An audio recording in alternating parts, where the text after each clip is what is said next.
ರಾಯಚೂರಿನಲ್ಲಿ ನೆಲದ ಬೀದಿ ನಾಯಿಗಳ ಹಾವಳಿ. 4 ವರ್ಷದ ಬಾಲಕನ ಮೇಲೆ ಬೀದಿ ನಾಯಿಗಳು ದಾಳಿ ಮಾಡಿದೆ. ಮುಖ, ತಲೆ, ಕತ್ತಿನ ಭಾಗಕ್ಕೆ ಗಂಭೀರವಾಗಿ ಗಾಯ ಆಗಿದೆ.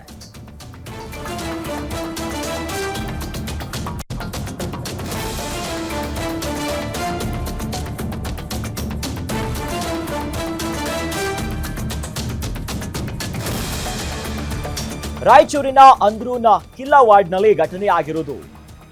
ನೌಮಾನ್ 4 ವರ್ಷದ ಬಾಲಕ ಸದ್ಯ ನಾಯಿ ದಾಳಿಗೆ ಒಳಗಾಗಿದ್ದಾನೆ. ಮನೆ ಹತ್ರ ಆಟ ಆಡ್ತಿದ್ದಂತ ಹೊತ್ತಿನಲ್ಲಿ ನಾಯಿಗಳು ದಾಳಿ ಮಾಡಿದೆ.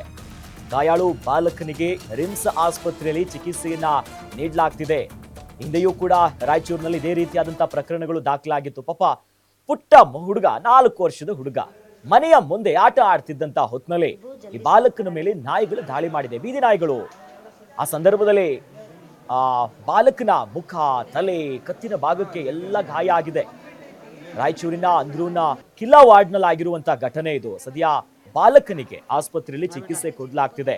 ಯಾಕಂದ್ರೆ ಈ ರೀತಿ ದಾಳಿ ಮಾಡಿದಾಗ ನಿಜಕ್ಕೂ ತಪ್ಪಿಸೋದಕ್ಕೂ ಕೂಡ ಹೊತ್ತಿನಲ್ಲಿ ಮನೆಯವ್ರಿಗೆ ಭಯ ಆಗತ್ತೆ. ಎಲ್ಲಿ ಕಚ್ಚಿಬಿಡುತ್ತೋ, ಏನ್ ಮಾಡ್ತಾವೋ ಅಂತ ಗೊತ್ತಾಗಲ್ಲ.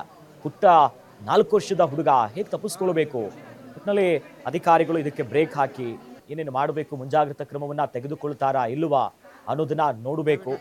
ಸದ್ಯ ಬಾಲಕನಿಗೆ ಚಿಕಿತ್ಸೆಯನ್ನ ನೀಡಲಾಗ್ತಿದೆ ಆಸ್ಪತ್ರೆಯಲ್ಲಿ. ಗಂಭೀರವಾಗಿ ಗಾಯ ಆಗಿದೆ. ಯಾಕಂದ್ರೆ ಮುಖಕ್ಕೆ ಗಾಯ ಆಗಿದೆ, ತಲೆ ಭಾಗಕ್ಕೆ, ಈ ಕತ್ತಿನ ಭಾಗಕ್ಕೆಲ್ಲ ಗಾಯ ಆಗ್ಬಿಟ್ಟಿದೆ. ಮನೆ ಮುಂದೆ ಆಟ ಆಡ್ತಿರುವಂತ ಹೊತ್ತಿನಲ್ಲೇ ಬೀದಿ ನಾಯಿಗಳು ಏಕಾಏಕಿಯಾಗಿ ದಾಳಿ ಮಾಡಿರೋದ್ರಿಂದ ಗಂಭೀರವಾಗಿ ಗಾಯ ಆಗಿ ಬಾಲಕನಿಗೆ ಆಸ್ಪತ್ರೆಯಲ್ಲಿ ಚಿಕಿತ್ಸೆಯನ್ನ ನೀಡಲಾಗ್ತಿದೆ.